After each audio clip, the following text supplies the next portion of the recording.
water.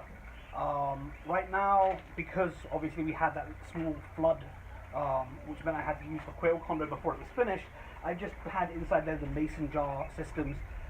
It's been giving them enough water, but that being said, they've been spilling a little bit of it. So we're going to go ahead and install our water system in here how it's supposed to be done. So this is going to be a quick video. It's not going to be a step-by-step guide.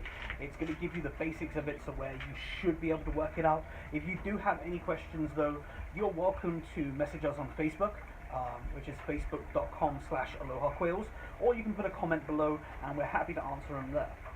So let's get started. I'm going to take you over to show you what you need and the basics of putting it together. Okay guys, so here's everything we need to build our water system. You're going to need some PVC pipe. The ones that fit the waters I'm using is 1/2 inch. You're going to need a dry adapter. So what this is it's an adapter that allows you to connect two pieces of pipe together.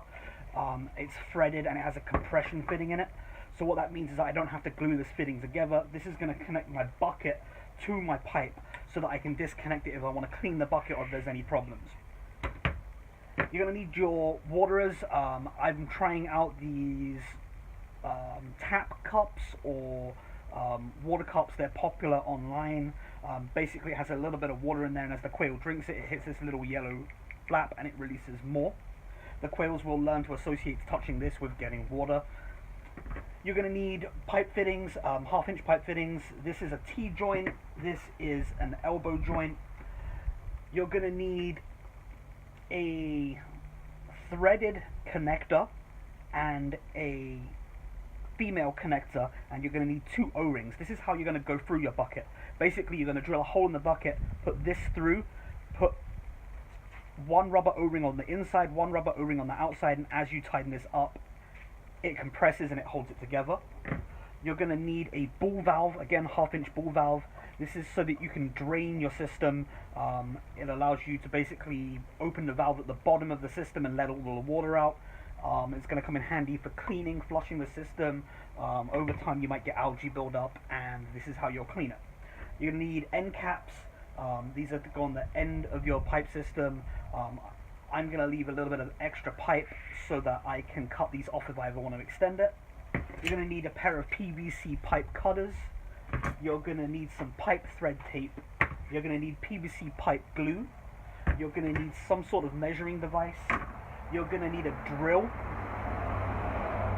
with a 7/8 drill bit. This is to drill the hole in your bucket.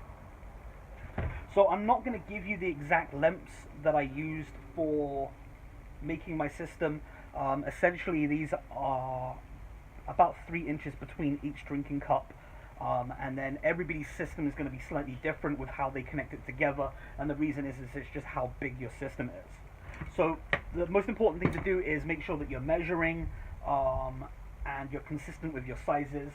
I went ahead and I put my parts together, and what I did was I just dry fitted everything together, put it in place so I can make sure everything connected. So all I have to do is basically pop these apart, put a little bit of PVC glue on here, put it together, give it a 1/2 twist, and just make sure that when I do these, everything's straight. These are a special fitting that's designed for the cups. I'll leave a link below to where I got mine from.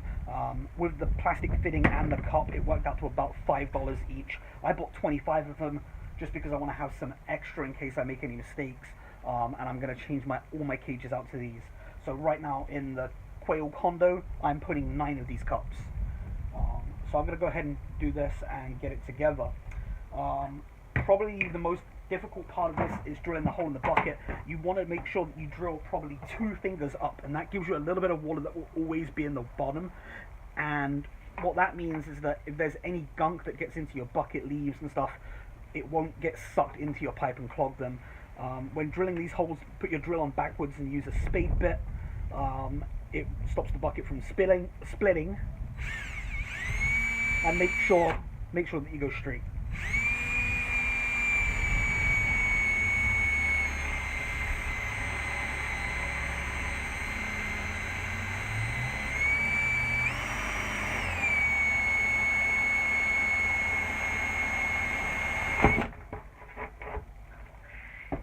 So there you go, a nice clean hole, and as I said, this fitting will fit inside. So I'm going to go ahead and glue my fittings together, and then we'll take you over to the cage and I'm going to show you how I connect everything inside and show you how it all works. Okay guys, so we're back over at the quail cage. This is how the system should look if you're building it in a similar way. So you have your cups coming out the front, and then this is going to fit into the system right here. So it's actually going to go through like so, and the quails will be able to drink from those cups, and it's still going to be out of the way of our egg roll down. So all I'm going to do for now is I'm just going to zip tie this in place until I finalize all my fittings, and then what I'm going to do is I'm going to wire it in place. Okay guys, so there we go, it's installed. So we have our bucket up here. We have our connect fitting, our dry connect fitting, so it's a compression fitting. I can unscrew either side of this, remove the bucket so I can clean it. I can flush the pipes that way. What I did was glued the pipe together. You've got a long pipe that runs down the side right here. That goes to my ball valve, so if I ever need to empty it or flush the system, I can open this up and let the water out. You have the cups inside. So once you've installed it, it won't automatically give water to start off with. What you'll have to do is put your hand in there and push the little yellow nobule in there, and what that'll do is it'll let all the air out of the system, and you'll have to do that for every cup. What they recommend to do is fill the cup with water. That way the quails will drink for it, and then they'll peck that little yellow thing and it'll keep it topped up.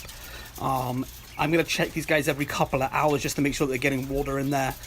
It might take them a little bit to learn how to use this system. Zip ties I will replace. I'll wire it in once I'm sure that this is working and I won't have to remove anything. So we have it on 1, 2, 3 tiers. This tier is empty. I'm going to put another batch of eggs in the incubator, probably the beginning of December, and we'll probably have them born or hatched probably around Christmas Day. So this is how it looks overall. Let me get back here. So you have your bucket, your pipe, your down pipe, you have the ball valve, and then you have the 3 runs with the quail cups on it. I'll link everything in the description below. Again, if you have any questions, let me know, either facebook.com/aloha quails, or in the comments below.